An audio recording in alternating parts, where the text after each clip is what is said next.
Marvel's latest show just broke 3 records. Were they good records? Well, let's find out. The following is a world-class Bullshitters exclusive.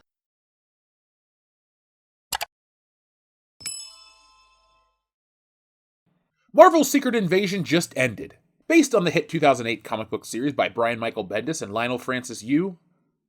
Hold on a second. That's not right at all. It's based on nothing. Marvel's Secret Invasion on Disney Plus was just Secret Invasion in name only, or Sino. Sino was its name-o. The series Secret Invasion featured Samuel L. Jackson as Nick Fury, Emilia Clarke, Don Cheadle, and a few other notable actors like Shooter McGavin.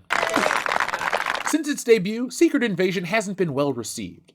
From its AI-generated credits, introduced when these Hollywood strikes were on the brink of happening, to its deviation from a beloved source material, Secret Invasion has been fighting an uphill battle, and it's been falling down harder than John Wick.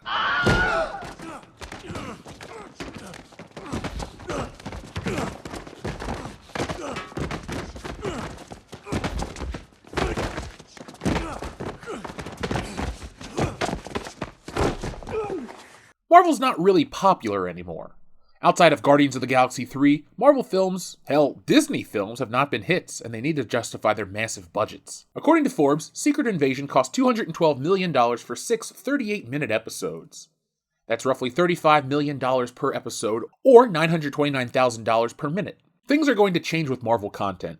They have to. Outside of changing public interest, the need to make these series and films more financially viable means the next era of films will be cheaper to produce. That's bad news for the Fantastic Four, which needs a lot of money to make the spectacle look great. And the X-Men are a lost cause too. Expect more single-character films in the future, but we're getting away from ourselves here. This is about the abysmal failure of Secret Invasion.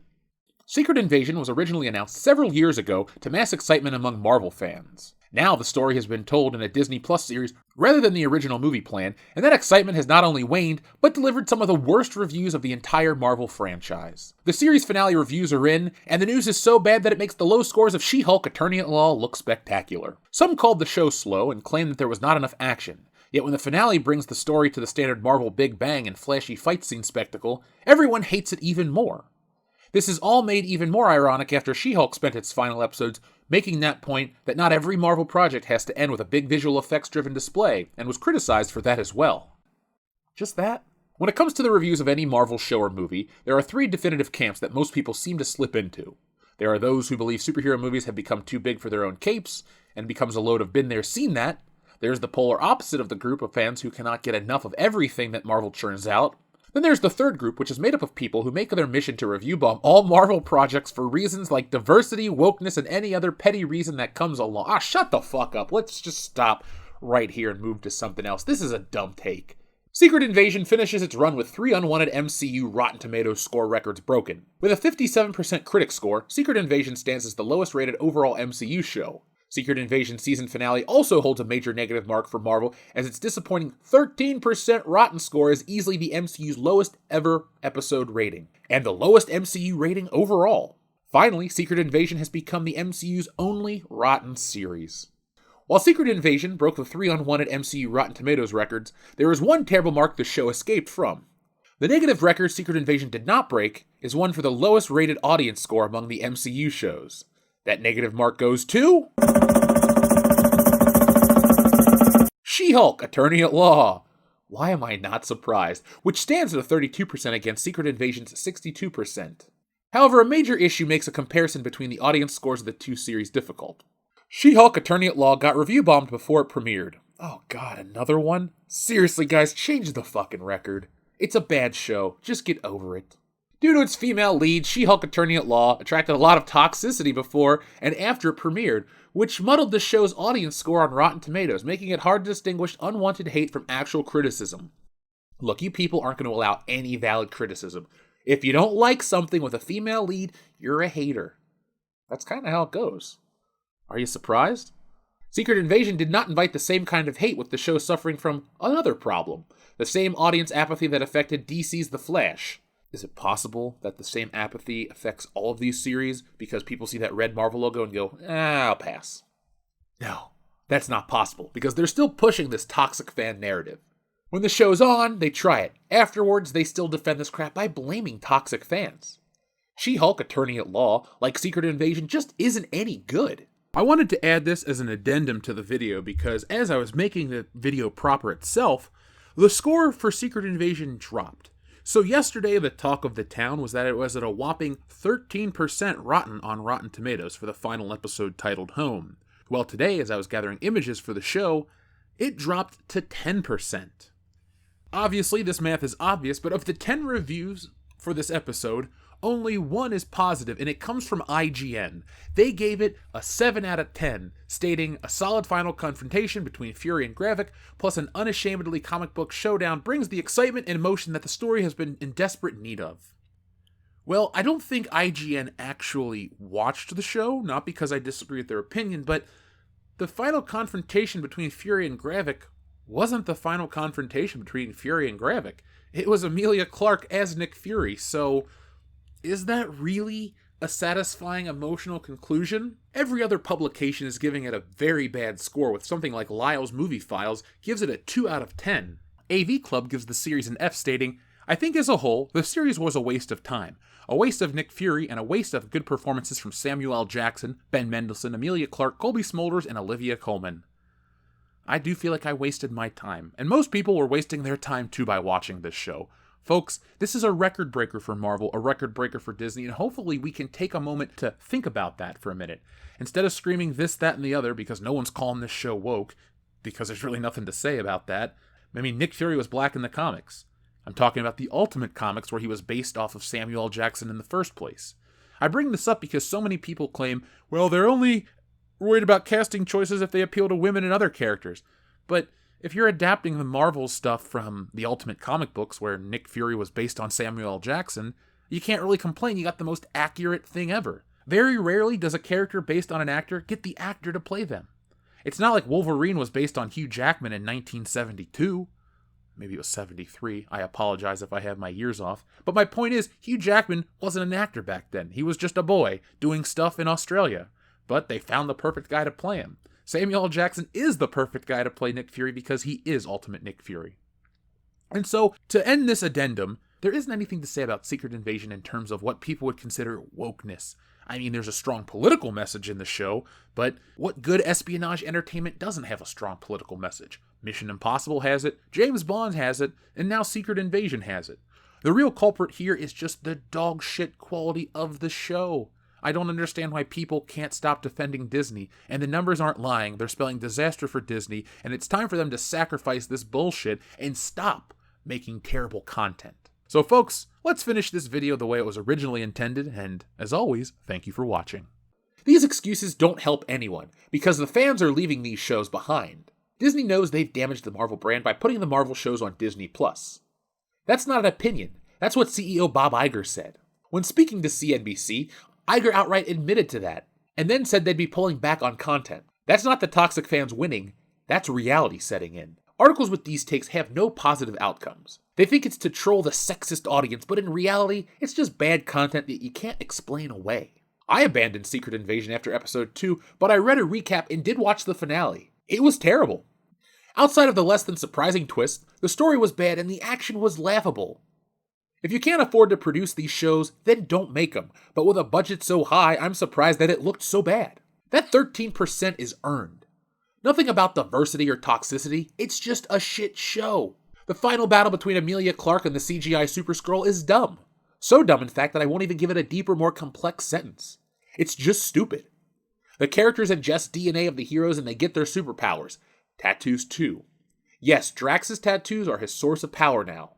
Then she beats him with the Captain Marvel powers and... wow, what a show. I had abandoned this show because it was a chore to sit through, and I'm sure millions of others felt the same way. It's sad, really. Marvel used to be incredible. Even the stuff that was lower tier was still better than a lot of what was out there.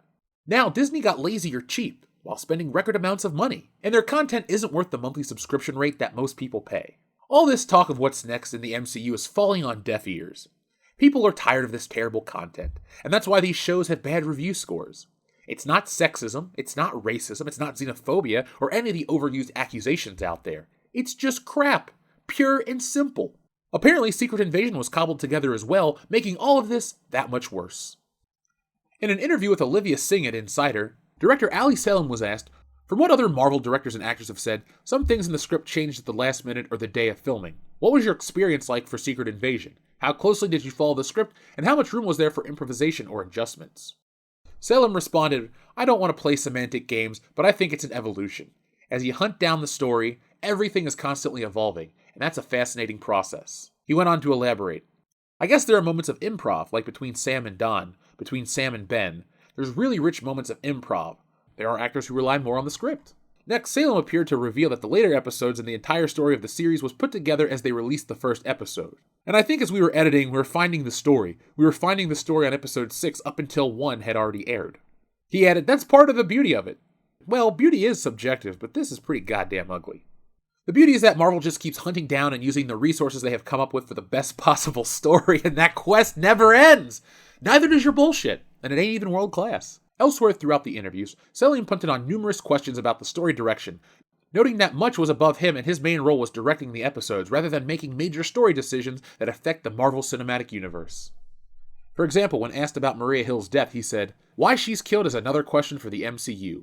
I just did the best I could making it feel truthful and emotional, and I am grateful that I have not received death threats for killing off Maria Hill.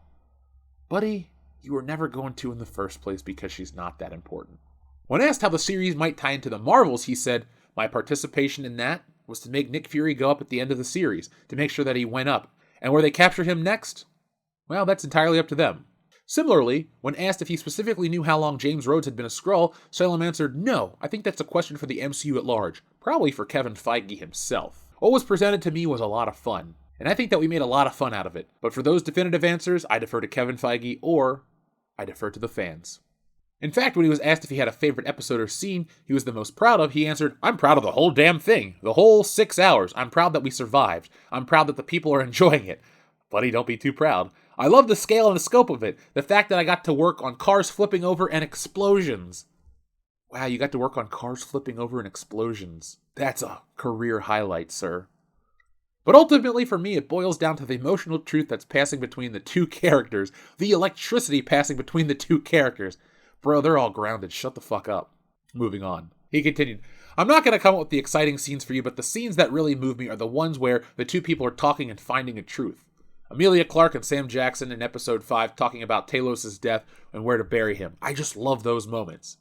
And like I said, then the other stuff becomes more fun. Like a relaxing moment to blow shit up and cut people's fingers off, he concluded. So the whole thing was cobbled together. Well, it definitely showed.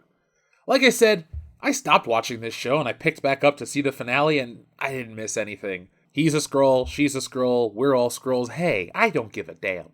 But I do care about these shows being cobbled together. It's just really reflective of all the entertainment we're stuck with. Don't we as viewers deserve better, more thoughtful entertainment? It's like this show is created by AI itself, beyond just the credits. Type in a plot, type in characters, and we'll film whatever the computer spits out. I wouldn't be surprised if that was the case. In the future, we learned that Secret Invasion was the first AI-produced Disney show. Well, the only thing it produced was a pile of green shit. And I'm not talking about money. I'm talking about something else. So after all of that, are you surprised that Secret Invasion was such an overpriced disappointment? I'm not. How can Marvel justify this any longer? These shows are terrible. Let's stop trying to justify it. Marvel, change your tune. And to the people out there that write these bullshit articles, you guys gotta stop too. They listen to you guys, they look on Twitter or X, whatever it may be these days, and they look to you and they go, oh, it's just toxic negative fans on the internet. No. You can't get a 13% score for an episode from toxic negativity. You can only get that from garbage. So folks, 3 questions for today. 1, did you watch Secret Invasion? 2, what do you think of the astronomical budget of $929,000 per minute of this show? Where did it go? It was a gray, ugly, muddled mess. I know CGI is expensive, but goddamn. This is next level expensive. And the 3rd question for today is, are you done watching Marvel? I know it's easy to say, but it's one of the biggest brands out there, even though it's dog shit. And Disney still has a lot riding on it. I doubt they're going to let it go anytime soon. But I want to know what you think about that and a whole lot more. But before we end today's video officially, I want to thank everyone, a lot of people, who went over to stealingsolo.com and got yourselves a copy of the book. Stealing Solo is an 80-page graphic novel. It's the story of a group of disgruntled Star Wars fans who kidnap Harrison Ford and force him to remake the movie in their basement. I've had a lot of fun with this book. We've had a lot of success with this book, and I want to get the rest of these out to everybody so we can start working on the sequel in the future. So folks, go to stealingsolo.com. The website is powered by Shopify, so you get all their award-winning security and safety, and the books get shipped out all the time. And that's why there's been a little bit of a lull in the content this week, because I got so excited I shipped out everybody's book so far. So folks, if you backed earlier in the week, your book is already on the way to you. Hell, it could be there by now. If it is, go give us a follow on Twitter and send out a picture. But if you want to get a copy that's going to be shipped out later today, well, go to stealingsolo.com, get yourself a copy of the book, and next week we'll be adding international shipping. So thank you for watching. Be smart, be safe, be cool, but always be excellent to each other. Thanks for watching today's video. Yes, it's over, but don't cry because there's more, a lot more from World Class Bullshitters. And there's only one way to get it. Hit that subscribe button below. When you do that, you'll get notifications and updates from World Class Bullshitters every time we go live. Basically, you won't miss anything. And if there's one thing I hate, it's FOMO. But the thing most people hate more than FOMO is fear of missing out on World Class Bullshitters, because there's just some things you can't undo. So folks, do yourselves a favor and never miss anything from World Class Bullshitters. One last thing before you go, hit the thumbs up button. Not for our egos, no, they're big enough as this, but it does help us fight the algorithm here, and well, it's man versus machine, and that's the real fight. But if that's not your battle, that's okay. There's one last way you can help WCBS, and that's going over to shopwcbs.com, picking up a t-shirt, a beer glass, a sweatshirt, a poster, all sorts of ways to back WCBS. The difference between us and other YouTube channels is I'm the artist that makes all this stuff, so if you enjoy art beyond t-shirts, you can even read our comic books. We got it all. We're called the epitome of pop culture for a reason, and no, again, it's not for our egos. So folks, make sure you're involved with every aspect of World Class Bullshitters, not just for us, but do it for yourself. We're making the change in entertainment everybody out there wants to see. And a special thank you goes out to all of our wonderful patrons who make this content possible. Go to patreon.com/worldclassbs to get involved and help out the channel.